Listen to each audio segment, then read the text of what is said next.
और मध्य प्रदेश में 27 विधानसभा सीटों पर उपचुनाव के लिए दोनों ही दलों ने कमर कस ली है। कांग्रेस चुनाव के पहले शुद्धिकरण अभियान चला रही है और इसकी जिम्मेदारी प्रदेश में उपाध्यक्ष अर्चना जायसवाल को सौंपी गई है। अभियान के तहत हर घर में आधा लीटर गंगा जल बांटा जाएगा। वहीं बीजेपी के इंदौर से सांसद शंकर लालवानी ने कांग्रेस के इस अभियान पर हमला बोला है। उन्होंने कहा कि कांग्रेस सबसे पहले अपने दफ्तर को पवित्र करे और इसके बाद राजनीति करे। लालवानी ने कहा कि कांग्रेस के इस अभियान से कुछ होने वाला नहीं है, क्योंकि कांग्रेस को प्रदेश की जनता अच्छे से जानती है। तो आपको बता दें कि कांग्रेस का शुद्धिकरण अभियान को लेकर लगातार बीजेपी उस पर हमलावर होती हुई दिखाई दे रही है और एक बार फिर से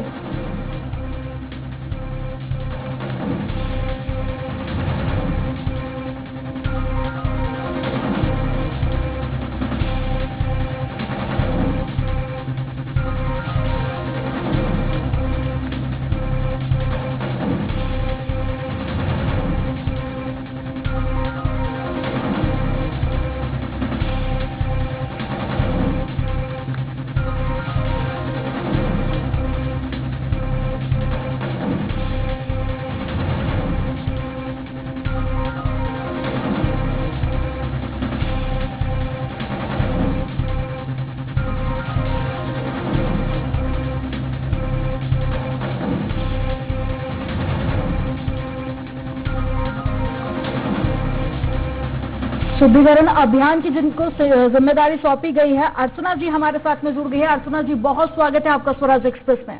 नमस्कार। नमस्कार जी, अर्चना जी, सबसे पहले मैं आपसे यही जानना चाहूंगी कि आखिर क्या जरूरत आन पड़ी शुद्धिकरण अभियान की? देखिए, आपको सभी को सर्वविदित है कि जो 22 विधायक जो थे और जिसमें कुछ मंत्री भी थे कतिपय, वो सब छोड़ के भाजपा में गए और वोट दिया था।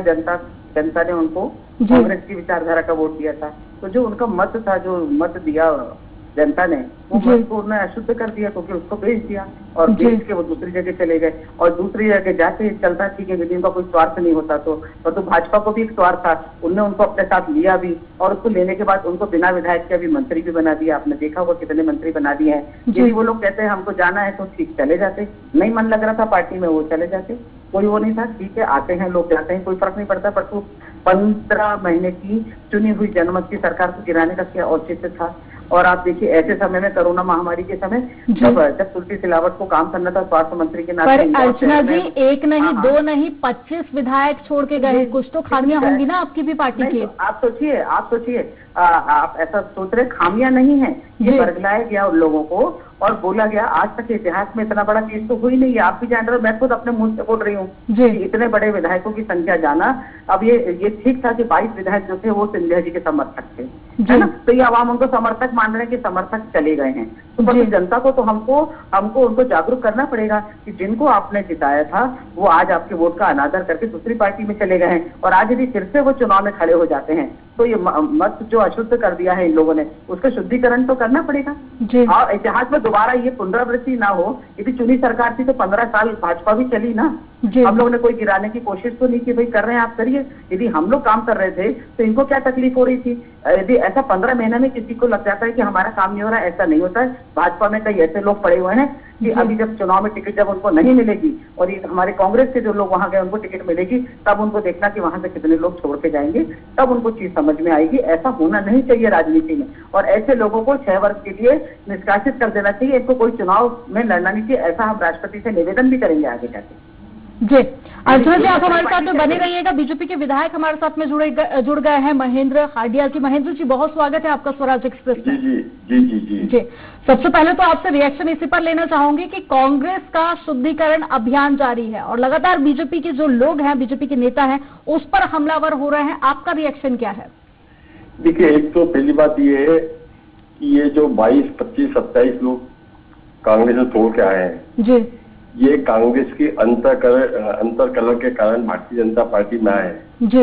और जो लगातार उनकी उपेक्षा हो रही थी कांग्रेस पार्टी के अंदर, वो उससे भारतीय जनता पार्टी ने न किसी को बुलाया है, न किसी को सदस्यता दी है।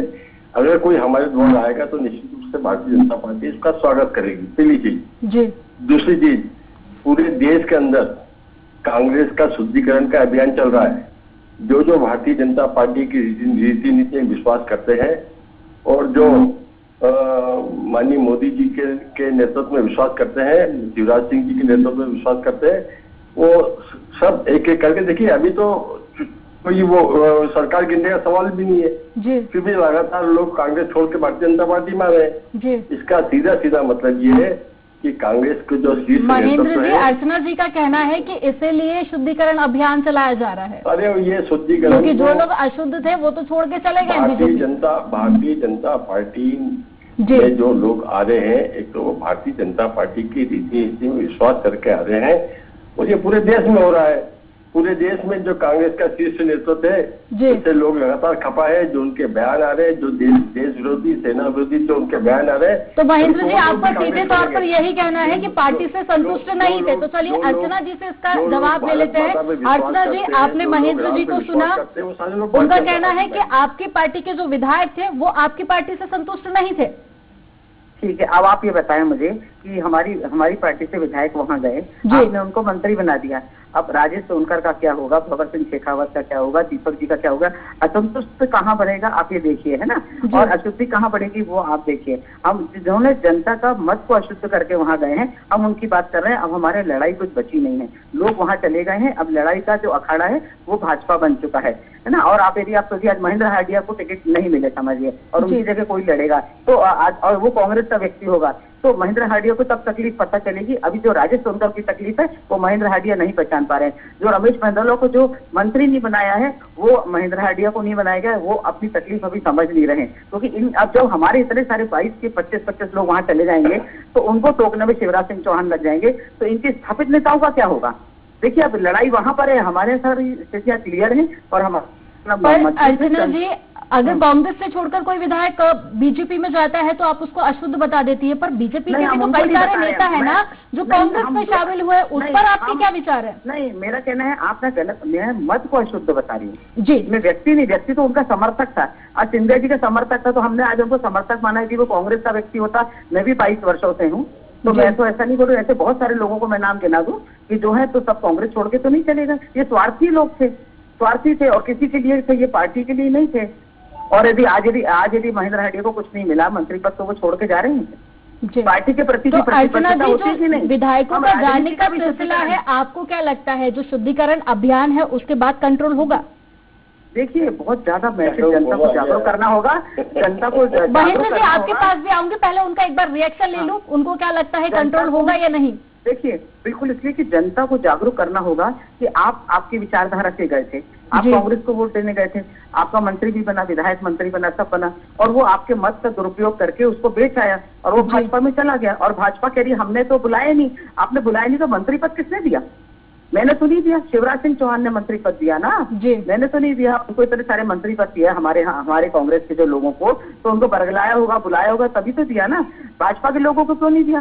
पर अर्चना जी, कई सारे विधायक तो ऐसे थे जो आपकी की पार्टी में रहकर मंत्री पद की उम्मीद कर रहे थे, पर उनको संतुष्ट नहीं कर पाई आपकी पार्टी, जिसके बाद वो बीजेपी में गए। आपकी पार्टी का तो जब भी कहना था कि अपमान होगा, उनको सम्मान नहीं मिलेगा, उसके बाद में अब जब मंत्री पद मिला तब भी आपकी पार्टी को आपत्ति है। चलिए महेंद्र जी से इसका जवाब ले लेते हैं। महेंद्र जी, अर्चना जी का कहना है कि जो उनका अभियान है उससे आगे जाके फायदा मिलेगा, हो सकता है कि उपचुनाव में भी फायदे की उम्मीद है। देखिए ये जो 27 जगह उपचुनाव हो रहे हैं जी, 27 के 27 जगह भारतीय जनता पार्टी जीतेगी जी। दूसरा, अर्चना जी ने भगत सिंह शेखावत, राजेश सोनकर, दीपक जोशी का नाम लिया। इनमें से कोई भी व्यक्ति भारतीय जनता पार्टी को उंगाल कर कांग्रेस पार्टी का न समर्थन करेगा न चुनाव लड़ेगा। जहाँ तक मंत्री परिषद का सवाल है, मैं, रमेश जी, सारे लोग कह चुके हैं कि हमको हमारी सरकार आवश्यक है, हमारा मुख्यमंत्री आवश्यक है, ताकि इन 15 महीनों में जो भ्रष्टाचार का गढ़ बन गया था मध्य प्रदेश, उससे मध्य प्रदेश को निकालना, पहली चीज। दूसरी चीज, ये भारतीय जनता पार्टी में किसी प्रकार का असंतोष नहीं है और हम सब मिलकर इस उपचुनाव में भारतीय जनता पार्टी को रहता है, उसके कारण आप लोग को ऐसा बोलना पड़ता है। आपको जो काम करना होता है, इंदौर शहर में जो कोरोना बढ़ गया, आप विधायक थे, आप सत्ताधारी पद के विधायक है, आपको भी कुछ जवाबदारी थी, आपने वो निभाई। पूरे इंदौर शहर कोरोना में नंबर 1 आ चुका है। अर्चना जी, महेंद्र जी का संपर्क हमसे टूट गया है। मैं आखिरी सवाल आपसे यही पूछना चाहूंगी कि अभी आपने कोरोना का जिक्र किया है, तो अभियान की शुरुआत आप लोग भी करने जा रहे हैं, तो कोरोना के चलते किस तरह की सावधानी बरती जाएगी? देखिए, बिल्कुल सावधानी बरती जा रही है और इसमें हमारा बूथ स्तर का आदमी होता है, तो बूथ से जाएगा और गंगा जल का वितरण करके सत्यता का प्रतीक बनेगा और वो बताएगा जनता को जागरूक करके कि आप इस बार उपचुनाव करके ऊपर आ चुके हैं, आप इस बार सतर्क रहें, आप दोबारा ठगे नहीं जाएं। यहाँ पर हम विधायक को भी अशुद्ध नहीं कर रहे हैं, हम विधानसभा को अशुद्ध नहीं कर रहे हैं, मत को अशुद्धिकरण करना है कि मत आप सोच समझ के दीजिएगा, कहीं ऐसा ना हो कि फिर जो कांग्रेस से जो व्यक्ति गया है भाजपा में, आप उसी के साथ आते हैं तो वो फिर कहीं ना कांग्रेस में ना आ जाए। जी, चलिए अर्चना जी, हमारे साथ फिर जुड़ने के लिए बहुत शुक्रिया आपका।